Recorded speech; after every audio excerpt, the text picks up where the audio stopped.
Bonjour à tout le monde. Nous bénissons le Seigneur encore ce matin pour la grâce qu'il nous accorde. Je disais dans ma prière, nous n'avons rien à donner à Dieu.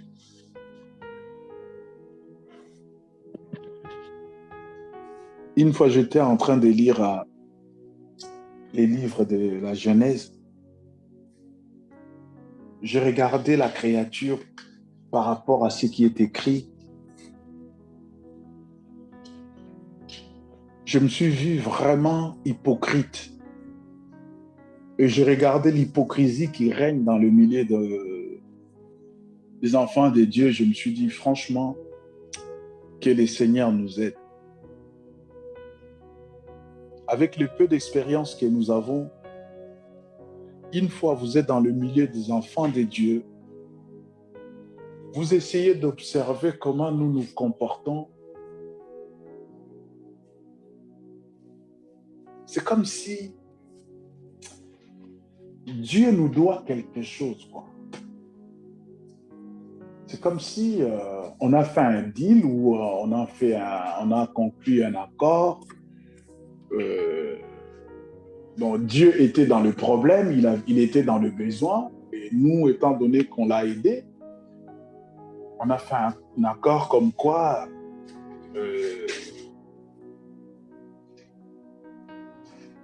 Dieu est obligé de respecter ses accords, quoi. Alors que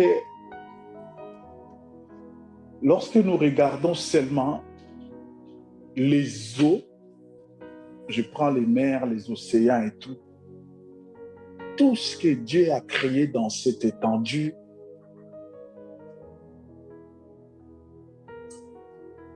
cela nous prouve à combien Dieu est grand et il n'a besoin de personne pour l'aider à exister. Vous imaginez, depuis que le monde est monde, depuis que l'homme est ce qu'il est aujourd'hui, on n'a pas encore exploré les fonds des eaux je dis bien à 50%. D'après les scientifiques, la Terre a plus de 6 milliards d'années, plus. Mais depuis ce temps, les scientifiques, les hommes intelligents, ils n'ont pas encore découvert la profondeur des eaux ou ce qu'il y a dans les eaux.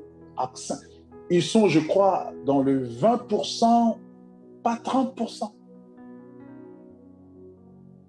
Donc, il y a un mystère dans les eaux que Dieu garde ça pour lui jusque-là.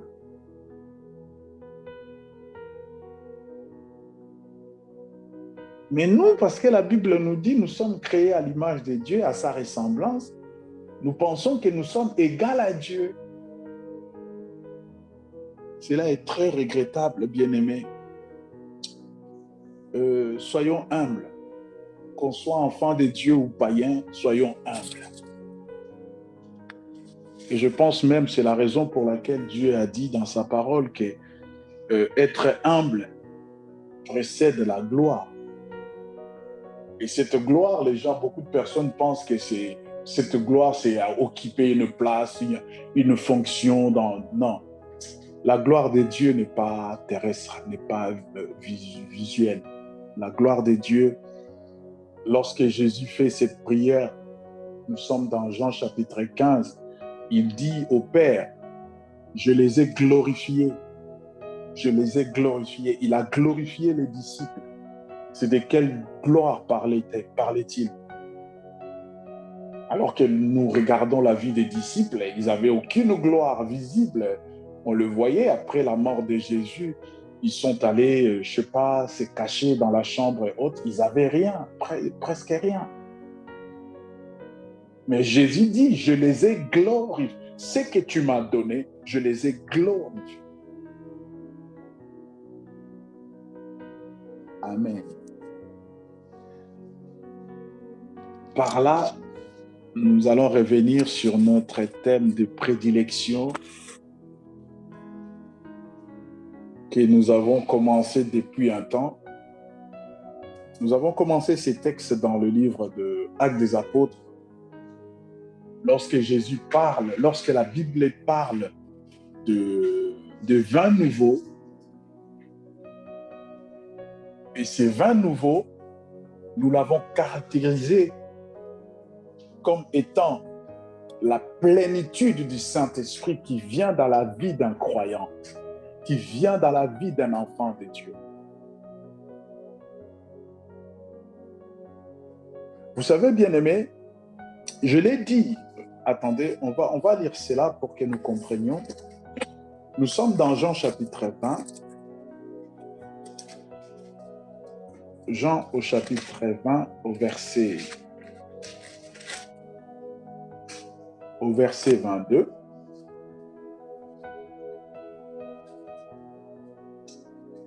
Et je commence au verset 19 pour nous donner un peu les contextes. Les soirs de ces jours, qui étaient les premiers de la semaine, les portes du lieu où se trouvaient les disciples étaient fermées par la crainte qu'ils avaient des Juifs. Jésus vint et debout au milieu d'eux, il leur dit que la paix soit avec vous. Quand il lui dit cela, il leur montra ses mains et son côté. Les disciples se réjouirent en voyant le Seigneur. Jésus leur dit de nouveau que la paix soit avec vous. Comme le Père m'a envoyé, moi aussi je vous envoie. Au verset 22, après ces paroles, il souffla sur eux et leur dit, recevez l'Esprit Saint. Alléluia. Bien-aimés, ici nous sommes après la résurrection. Lorsque Jésus apparaît avec les disciples, apparaît aux disciples, il les rassure déjà que c'est moi et il prie pour que la paix de Dieu soit sur les disciples. Parce qu'ils étaient indépendants de la preuve. Lorsque nous descendons au verset 24, je crois, oui, verset 24, nous voyons Simon appelé Didyme, il n'était pas avec les disciples à ce moment. Il est retourné à la pêche. Il est retourné dans ses activités. Pourquoi la menace était pressante? On cherchait les disciples.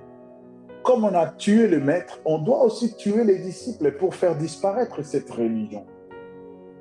Et à ce moment-là, Jésus leur donne quelque chose de précieux. La Bible dit, il souffla. Et lorsque nous définissons le Saint-Esprit,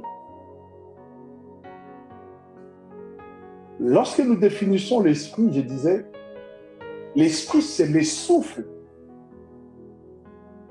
Dans Actes chapitre 2, la Bible dit, il y eut un vent, il y eut un bruit comme d'un vent impétueux.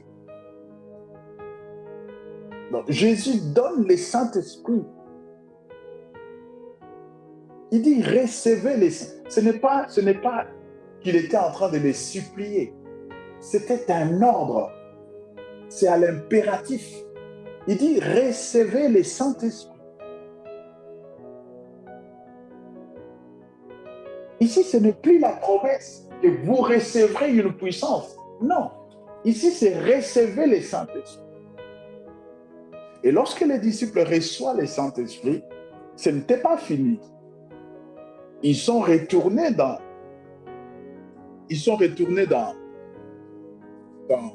la chambre haute pour attendre la promesse de la plénitude. Et très souvent, je l'ai dit, beaucoup d'enfants de Dieu sont restés au niveau du Saint-Esprit. Ce n'est pas mauvais. Mais le Saint-Esprit, à ce niveau-là, ne suffit pas pour nous aider à mener une vie victorieuse. La preuve, Jésus est allé encore dans les lacs de Tibériade. C'est là où il a croisé Pierre. Après cette apparition, Jésus est resté au moins 40 jours avec les disciples. Après sa résurrection, Jésus a vécu encore près de 2 mois avec les disciples. On le voyait, il est parti partout, comme Jean l'a dit. Il y a des choses qui ne sont pas écrites dans ces livres. Parce que si on les écrivait tous, les livres ne pouvaient pas tout contenir. Et la promesse s'est accomplie le jour de la Pentecôte. Et le jour de la Pentecôte, nous savons, le Saint-Esprit, quand il est descendu, la Bible dit des langues semblables à des langues de feu sont apparues sur les disciples et ils se sont mis à parler à d'autres langues. Glossolalie, je l'ai dit, glossolalie, ça veut dire parler une langue qui est parlée dans un coin du monde. Une langue audible, une langue compréhensible. Une langue autre que sa langue maternelle. Donc, après cela, les gens qui sont venus voir les disciples, ils ont dit, ah non, mais ces gens-là, nous ne pensons pas qu'ils sont encore dans leur état normal. Ils sont certainement ivres. Mais l'ivresse dont on parle ici, ce n'est pas l'ivresse comme nous l'avons vu dans notre texte de base, qui est dans Jean chapitre 2, du vieux vin. Et nous avons essayé, bien aimé, d'expliquer toutes ces choses pour nous amener à comprendre. Et je l'ai dit, je pense que j'avais beaucoup plus détaillé quand on était chez le pasteur Jeff. Bien aimé, très souvent nous pensons que lire la Bible nous suffit. Lire la Bible nous suffit. La Bible, je l'ai dit, est un livre. D'ailleurs, c'est ça la définition du mot biblia. Ça veut dire un livre. Et dans ce livre, il y a la parole de Dieu. Les livres, c'est ce que Jésus dit, c'est la lettre. En fait, la Bible est venue comme une lettre que Dieu a envoyée à tout homme, païen ou chrétien, si je peux dire ainsi. Ceux qui croient et ceux qui ne croient pas en Dieu, Dieu les a envoyés comme une lettre. Et dans cette lettre, Dieu a mis les instructions, Dieu a mis les commandements, Dieu a mis les lois, les préceptes, comment marcher, comment faire, comment vivre. Et Dieu a envoyé cela à l'homme. Et maintenant, chaque homme, ça je parle de chaque homme, a son interprétation de cette lettre. Vous verrez, à l'époque de Jésus, les gens viennent avec la lettre et ils disent à Jésus, dans cette lettre, il est écrit que je dois répudier mon époux. Les gens viennent avec une femme qu'on a surprise à flagrant délit d'adultère. Et cela était écrit dans les lettres. Et dans les lettres était écrit quoi? Dans la lettre, était écrit toute personne, toute femme qui sera surprise en flagrant d'adultère, on le mettra sur la place publique, on la lapidera jusqu'à mort. Jusqu'à la mort. Et maintenant, c'est écrit dans la lettre. Ils viennent voir Jésus avec la lettre et la personne attrapée en flagrance. Vous voyez la différence? Ce n'est pas quelque chose qu'ils ont inventé. Ce n'est pas une pratique qui est née ce jour-là. C'est quelque chose, vous lisez dans Lévitique, dans Nombre, dans Deutéronome, vous verrez, c'est écrit noir sur blanc. Noir sur blanc, attrapé en flagrance d'adultère, c'était la lapidation. Ça, c'est la lettre. Et maintenant, lorsqu'on amène la lettre à Jésus, avec les faits, qu'est-ce que Jésus dit?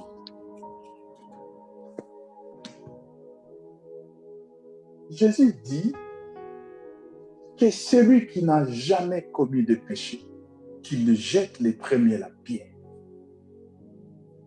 Est-ce que cela veut dire que Jésus contredit la parole de Dieu? Non. Jésus ne contredit pas la parole de Dieu. Même lorsque nous, prédicateurs ou enfants de Dieu, des fois, nous condamnons les gens par rapport à la lettre, mais nous n'avons pas l'esprit de la lettre. Ce qui est important, c'est d'entrer dans l'esprit de la lettre pour pouvoir résoudre les problèmes par rapport à la lettre.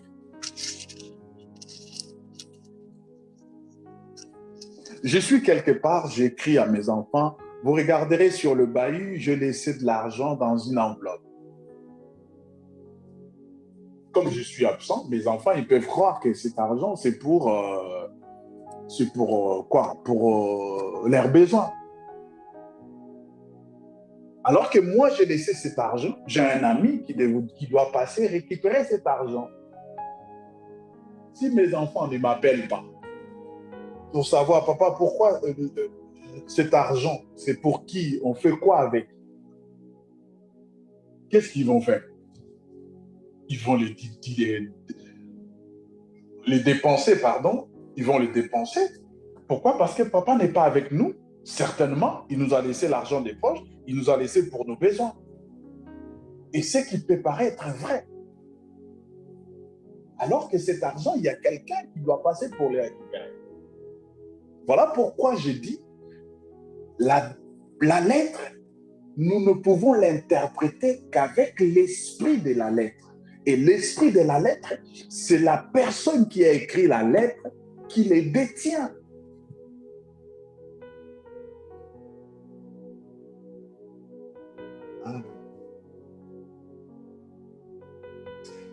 La lettre dit, vous imposerez les mains aux malades et les malades seront guéris. Vous n'avez jamais vu un homme de Dieu poser les mains aux malades et les malades n'est pas guéri? Il y en a légion.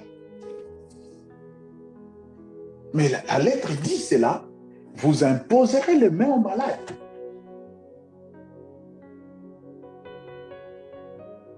Il n'a pas dit que vous choisirez, non, non. Celui qui est malade, on doit l'imposer les mains et il va être guéri. Mais il nous arrive à notre temps d'imposer les mains aux malades et les malades ne pas guéris. Donc la lettre a menti. La lettre a menti. Ce n'est pas ça. Qu'est-ce que je voulais dire par là? Excusez-moi, je suis un peu long pour vraiment nous faire comprendre des choses. Qu'est-ce que je voulais dire par là? Même Jésus, bien aimé, Jésus savait. Il connaissait l'état d'esprit de ses disciples. Jésus savait que Judas aimait l'argent. Jésus savait que Pierre, c'était un hypocrite. Jésus savait que Jean l'aimait parce que c'était son frère. Il les connaissait tous. Mais il les a fait confiance dans leur état. Ce qui est important, bien-aimé, Jésus n'a pas désespéré. Il est allé avec eux jusqu'au bout. Il savait. Jésus prend la caisse de l'église. Il la donne à un voleur, à un cupide.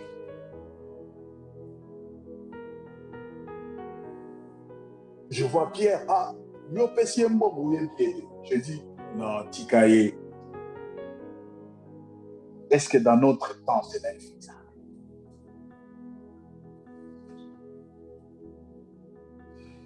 Cela est-il faisable? Jésus savait que Pierre, c'était un hypocrite.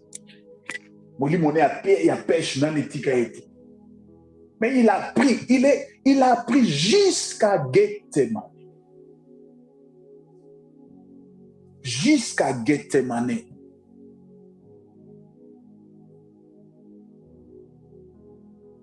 Jésus a pris Pierre. Il a dit que Mouto, Mouli m'a pêché s'il a été à péché. Est-ce que c'est le cas aujourd'hui? Mais parce que Jésus avait un travail, parce que Jésus avait un projet, il devait amener son projet jusqu'à son achèvement. Bien aimé, le fait que Pierre ait nié Jésus, là, ce n'était pas le problème de Jésus. Nous lisons dans Luc chapitre 22, Jésus qui dit à Pierre, j'ai prié pour toi. Je sais, moi je connais ton état, mais la chose que j'ai faite, j'ai prié pour toi. Est-ce que nous aujourd'hui, étant qu'enfants de Dieu, je l'ai dit nous, moi les premiers, lorsque nous voyons un frère, une sœur dans des faiblesses, est-ce que nous prions pour eux? Vous ouvrez la télé, vous verrez même des prophéties. Le Seigneur me montre, frère, Jésus a vu l'état de Pierre. Jésus a vu l'état de Judas. Vous l'entendrez nulle part dans les évangiles qu'ici, nous avons un voleur. Il ne l'a pas dit. Il a vécu 3 ans avec Jésus, Judas. 3 ans. Ils ont mangé ensemble. Ils ont bu ensemble, dormi ensemble. Dans la barque, lorsque la barque voulait couler, Judas était là. Si ça aurait été un autre temps, il serait chassé par des prières turbo. On leur aurait déversé de l'huile, envoyé le feu, tout ce que vous voulez.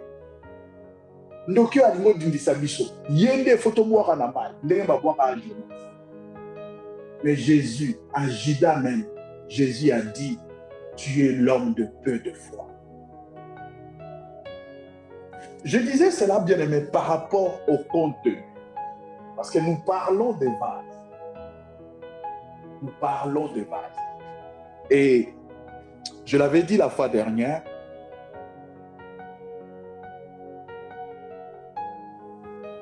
les vases à l'époque,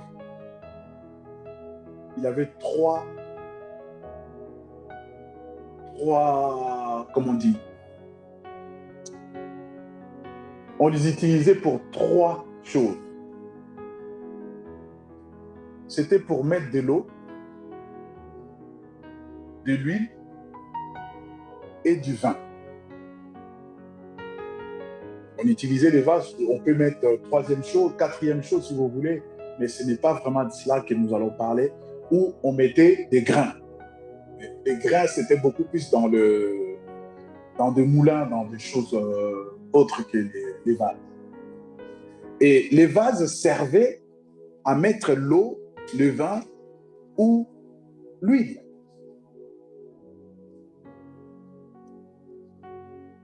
Et lorsque nous lisons la parole de Dieu, je crois dans Jean 17, Jésus dit que ma parole est esprit et vie. Et vous êtes purs parce que je vous ai lavé avec l'eau de la parole. Ça, c'est dans Jean 17. Donc, nous disons que l'eau prend la connotation de la parole dans la Bible. Lorsque nous parlons de l'eau, c'est là à l'image de la parole dans la parole de Dieu. Permettez-moi cette tautologie. Et nous passons, lorsque nous parlons maintenant de vin, là nous sommes dans Jean chapitre 2, le vase qui contenait de l'eau de purification, et cette eau-là que Jésus a changé en vin. Et Jésus dira par rapport au vin, il voulait nous montrer quelque chose en parlant de vieux vin et de vin nouveau. Il dit, on ne met jamais de vin nouveau dans de vieilles outres. Et les outres, c'était pas des vases. Des outres, c'était comme on appelle aujourd'hui des gourdes, des petites gourdes que les gens transportaient. Ils mettaient de l'eau à l'intérieur lorsqu'ils étaient en déplacement pour leur permettre de boire. Ça, c'était les outres. Et les outres pouvaient contenir entre 1 et 2 ou 3 litres grand max. Tandis que les vases contenaient plus ou moins 100 litres. Et les cruches, c'était entre 10 et 20 litres.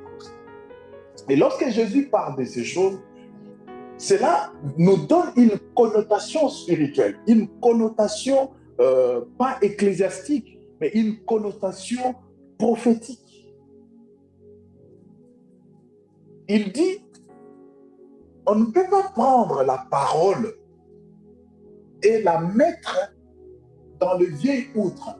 C'est comme je l'ai dit, l'outre est l'image, l'outre est les substituts de vase ou de la cruche ou de, si vous voulez, cruche ou vase. Et Jésus dit, on ne met pas le vin nouveau dans le vieux outre. Et l'outre est le contenant. C'est l'outre qui contient les vins. Et cet outre est l'image aussi de l'homme que nous sommes. Et Jésus dit, on ne met jamais le vin nouveau dans de vieilles personnes. Dans le vieil homme, on ne peut pas mettre de vin nouveau. Voilà pourquoi, lorsqu'il rencontre les disciples après la résurrection, la première des choses, il les amène au changement. Il dit, recevez le Saint-Esprit, c'est-à-dire recevez, le processus du changement. Pourquoi nous disons que nous sommes changés? Mais nous sommes changés parce que nous avons reçu le Saint-Esprit qui marche avec nous, qui nous interpelle à chaque fois, qui nous prévient du danger, qui nous préserve du danger, qui nous aide dans notre relation avec Dieu. Avant, lorsque nous n'avons pas le Saint-Esprit, on marchait comme ça. On avait seulement la loi de la conscience. Mais maintenant, nous avons et la conscience et le Saint-Esprit. C'est ça la différence. Et le Saint-Esprit-là, le Saint-Esprit que nous recevons à la conversion ne suffit pas. Le Saint-Esprit que nous recevons à la conversion, c'est comme un invité que nous faisons entrer chez nous. Et si nous disons à cet invité, va dans la chambre, va au salon, va dans la cuisine, et cet invité, il va aller où nous allons l'orienter. Et c'est comme ça. Et la plupart d'enfants de Dieu, ils croient que le fait d'avoir reçu le Saint-Esprit suffit. Non. Suffit, non. Voilà pourquoi nous avons une vie chrétienne d'à peu près. Nous nous efforçons dans les choses, nous faisons des choses pour plaire à Dieu. Non, bien-aimé, personne ne peut. La Bible dit une chose. Écoutez ce que la Bible dit dans Galates. La Bible dit ceci. Je n'ai pas la bonne référence, mais c'est dans Galates. La Bible dit, sans la foi, personne n'est agréable à Dieu. Sans la foi, personne. Quels que soient les rites, quels que soient les dons, les sacrifices, tout ce que nous faisons, sans la foi, personne n'est agréable à Dieu. Personne.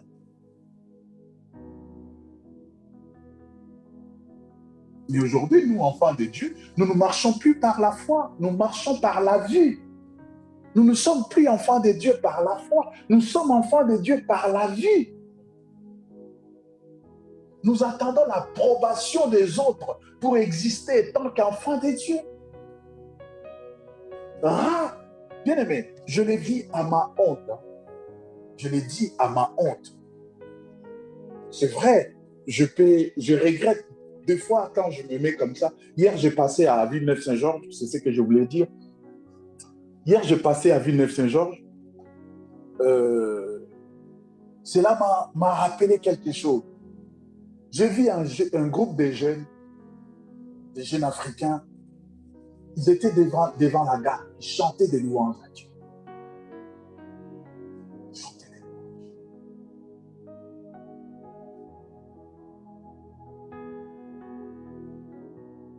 Ce n'est plus la vie de l'Église aujourd'hui, bien-aimé.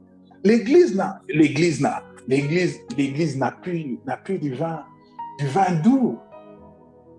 On est devenu légaliste, religieux et je ne sais quoi, comment qualifier l'Église d'aujourd'hui.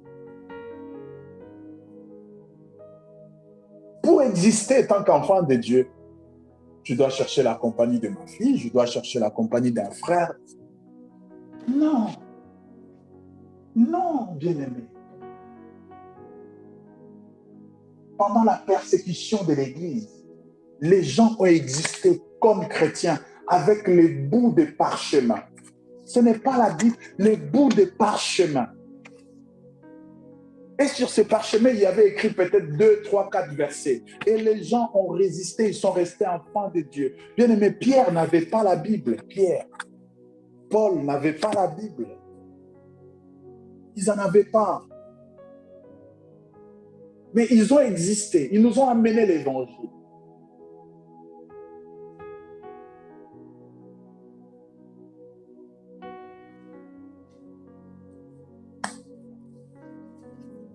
Bien aimé, tout dépend de ce que tu as. Tu n'as pas besoin de l'approbation des hommes pour exister comme enfant de Dieu. Vous savez, je bénis les seigneurs parce que nous n'allons pas vivre la persécution. L'Église d'aujourd'hui, si nous voyons l'état dans lequel elle est, laissez tomber. Là, vous voyez les gens, on n'est même pas persécutés, mais les gens sont capables d'aller embraser des champs, des sciences occultes, juste pour avoir de la notoriété. Il n'y a pas de fouet, pas de menace, pas de rien. Comme ça. Les gens sont obligés, avant d'entrer à l'église, ils laissent son esprit, il rentre qu'avec son âme et son corps, sans la persécution. Ou ils sortent de l'église, ils laissent l'esprit à l'église et ils sortent avec âme et corps. Ils vont faire l'air, sans la persécution.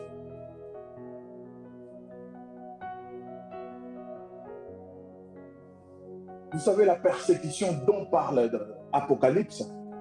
Si l'église aujourd'hui la vivait, je ne sais pas s'il y aura combien qui vont entrer. Je ne sais pas. Je l'ai dit, bien aimé, 666, sans la famille, les gens, ils vont faire n'importe quoi. Ils s'allient dans des sciences occultes, ils vont dans des trucs. Et maintenant, on dit, pour acheter, avec la famille. Les gens, ils vont dire, comme on dit aujourd'hui,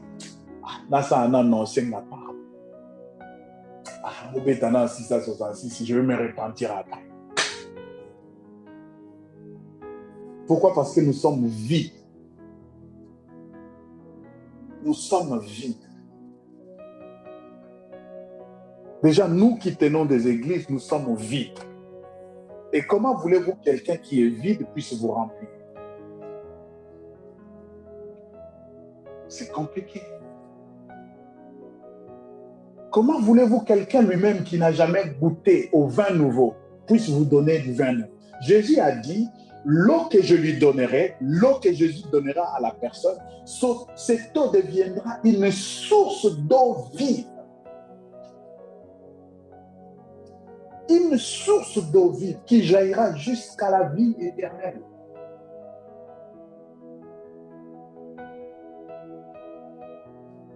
À quelle source bois-tu? Et qu'est-ce que tu prends aussi?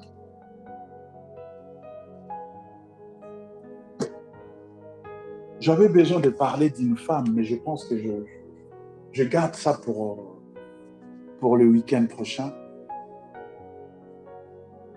Ça dépend de ce que tu as, bien-aimé. De ce que tu as. Quel est ton contenu? Qu'est-ce que tu as? Qu'est-ce que tu as comme contenu?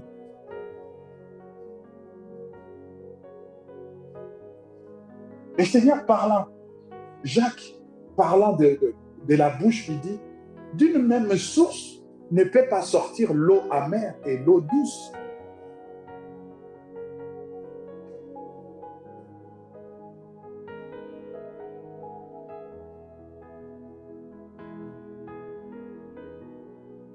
Mais aujourd'hui, bien-aimés, qu'est-ce que nous avons? Qu'est-ce que nous n'avons pas?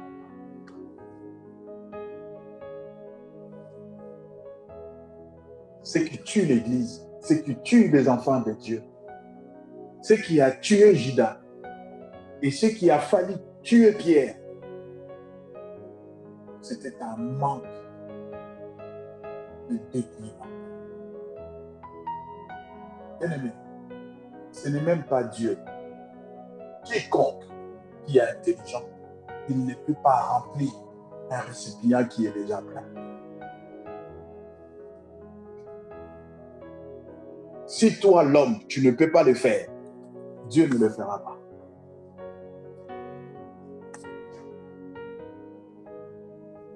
Aujourd'hui, nous sommes en Christ, mais nous regrettons notre vieille nature. Et je me pose la question, est-ce que c'est vraiment une vieille nature? Ou c'est juste, nous l'avons amené dans une autre chambre et le Seigneur, nous l'avons laissé au salon.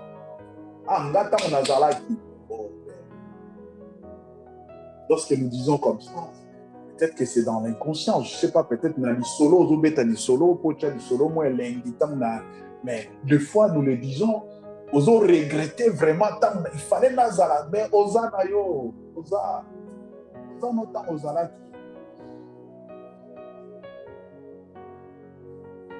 Et c'est dangereux.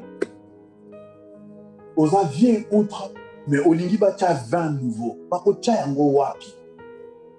Bible le dit, outre Wane Kopasuka. Et le Seigneur, comme il ne veut pas que tu meurs, il ne veut pas que Opasuka, il attend ce que tu te vides. Au vide dans nos Ozaka.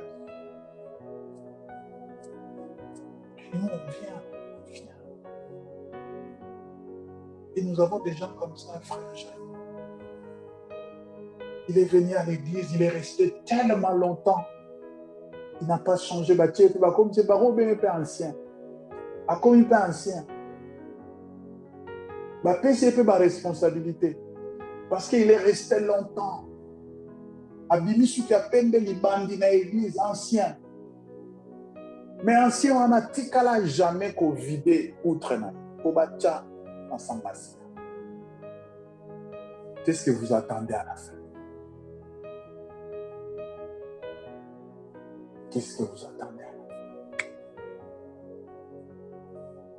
Mutumso aye na outre na ye et tonda na ba diplôme na mayele na kata. Aboy ko vide en obacha outre. Qu'est-ce que vous attendez? Voilà pourquoi vous toujours théâtre, tokomote ya ba philosophie, tokomote ya ba oyo Paul azolo bana Timothée, oyo zo plaire batu. Ils ont ça batu plaisir. Je viens à l'Obana Bango, tant que vous avez moi la mention. Alobi, oyo na masala de soumite abamba liboso. Babandi okima. Est-ce que les autres c'est ça la main dans l'église? Dans l'église, ba osenga bino ngo ya osenga. Donnez-moi un amen costaud.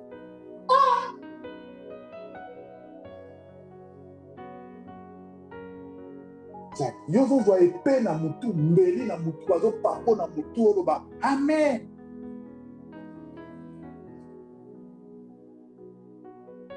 Et ce que mbeli est biminde ngoana. Vous remarquerez que l'église est l'obana. Mais yo mote muto singa bango amen. Ope sanga amen. Ngam tout na lobiango. Dilobeza mopanga. Ezo papa koto, ezo papa koto. Mais yo kopesa nga amen ndenge nini? Amen yo zopesa ngai te. Amen yo zopesa na liloba. Yo kopesa nga amen. Pourquoi tu me donnes? Dis-moi, pourquoi tu vas me donner un amen? À moi, pourquoi? Amen, ça veut dire quoi? Oui, si tu l'acceptes, tu dis amen. C'est pas moi. Non, mais ce n'est pas ça, Jacques. On est dans cette configuration, je l'ai dit. Nous avons la lettre.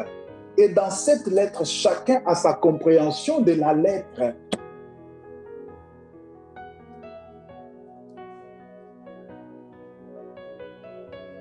Chacun a sa compréhension. On n'interdit à personne de demander des amens. Je n'ai pas interdit. Moi, je parle par rapport à l'esprit de la lettre.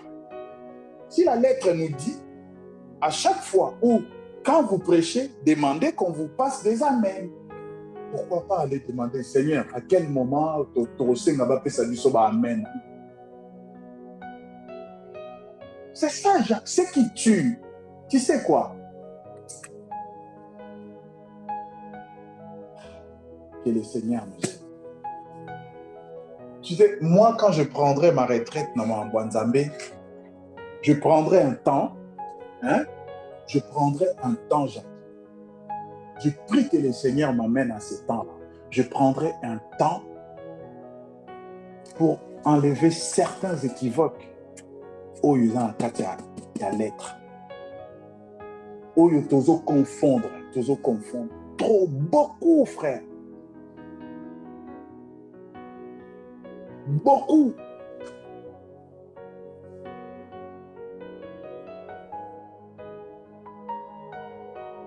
Bible lobby. Oh, Nzamba lobby tetoloba. C'est-à-dire, où ils ont révélé, ils ont pour l'homme, où ils ont caché, ils ont pour Dieu. Ils ont révélé, ils ont pour l'homme, ils ont caché. Celui qui rajoutera, on rajoutera. Celui qui enlèvera, on enlèvera.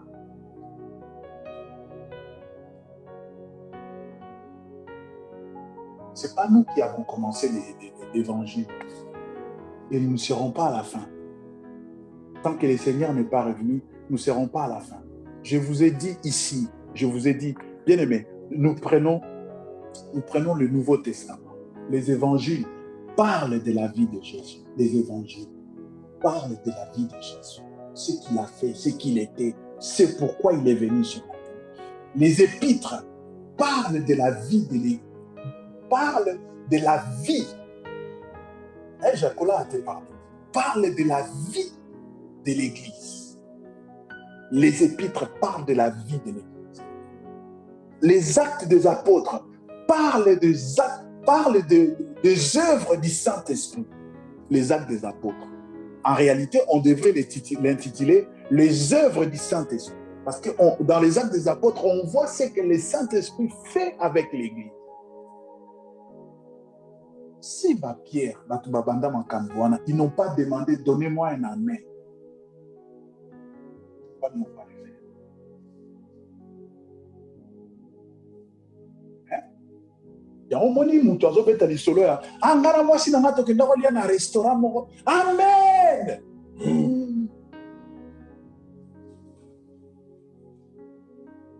Ou bagangi bango mokote mais muto abeta lisolo na mwasi na ye ou bien lisolo asombi voiture na ye.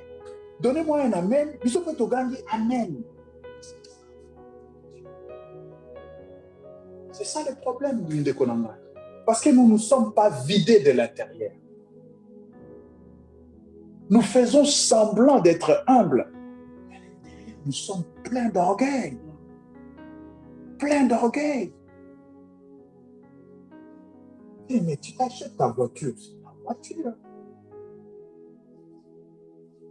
PDG à Stella, si c'est Monk, si c'est Musk, si c'est qui là. S'il achète une voiture, il ne passera pas sur les réseaux sociaux à l'accident de voiture. Non.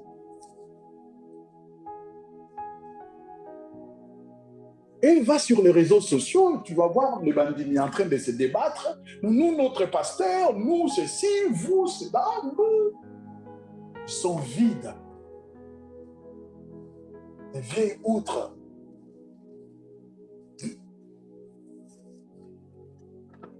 Donc, je suis désolé pour les temps. Nous allons nous arrêter là. C'était vraiment une petite exhortation, mais un peu longue. Désolé encore pour. Et nous prions que le Seigneur nous aide surtout à comprendre quelle est sa volonté dans nos vies. Et qu'est-ce que nous avons en nous comme contenu. Qu'est-ce que nous avons en nous comme contenu. Bien-aimés, les disciples, ils étaient encore des païens pendant qu'ils étaient avec Jésus. La seule chose qui les a sauvés, parce que Jésus n'était pas encore monté au ciel, c'est quand il a fini son travail, il a dit recevez le Saint-Esprit. C'est-à-dire le Saint-Esprit qui vient comme les surveillants, le Saint-Esprit qui vient comme les boucliers, comme comment on dit, comme une protection. Recevez d'abord lui. Comme une direction, comme une lumière, recevez d'abord lui. Et quand ils ont reçu le Saint-Esprit, il est parti jusqu'à suivre Pierre dans les lacs de Tibériade parce qu'il n'était pas là. Il a mangé avec Pierre. Il a instruit Pierre.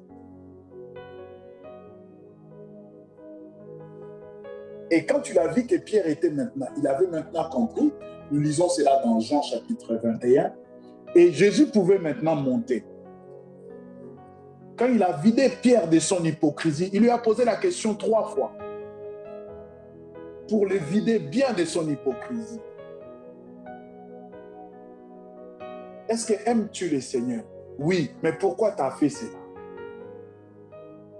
Oh non, mais voilà. Aimes-tu le Seigneur? Oui, mais pourquoi tu as fait cela? Oh non, mais le corps est faible. Oui, aimes-tu le Seigneur? Mais pourquoi tu as fait cela? C'est quand Pierre a compris que non, je ne dois pas me justifier, je dois avouer, je dois me laisser. C'est là où Jésus a dit à Pierre, Yonde, je te donnerai la clé. Et il a laissé les responsabilités à quelqu'un qui s'est reconnu faible, qui s'est reconnu rien devant. Asilisie molimo pêche. Parce qu'il s'était abandonné aussi.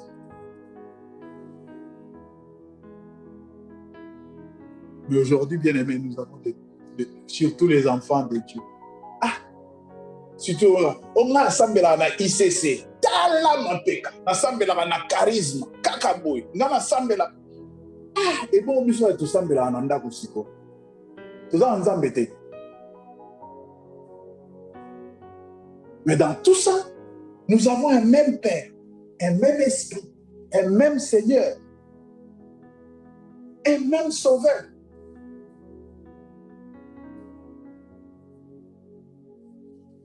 Tu l'entendras. Moi, personnellement, je n'ai jamais entendu. Un frère qui avait l'église, on a miné là-bas.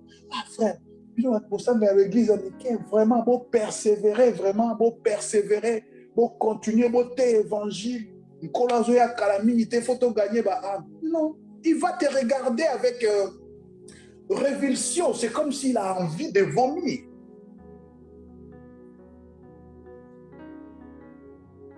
Ah, notre ça mais avec l'église à Mangala, on a tous en apôtre, mais binoka à Mangala.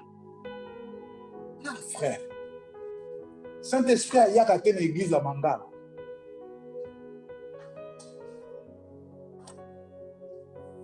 Parce que tu es vide.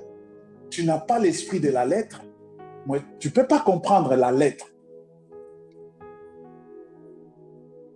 Tu ne peux pas comprendre la lettre. En Christ, il n'y a pas ICC, il n'y a pas compassion, il n'y a pas Philadelphie, il n'y a pas rocher, il n'y a pas puissance. En Christ, nous sommes tous égaux.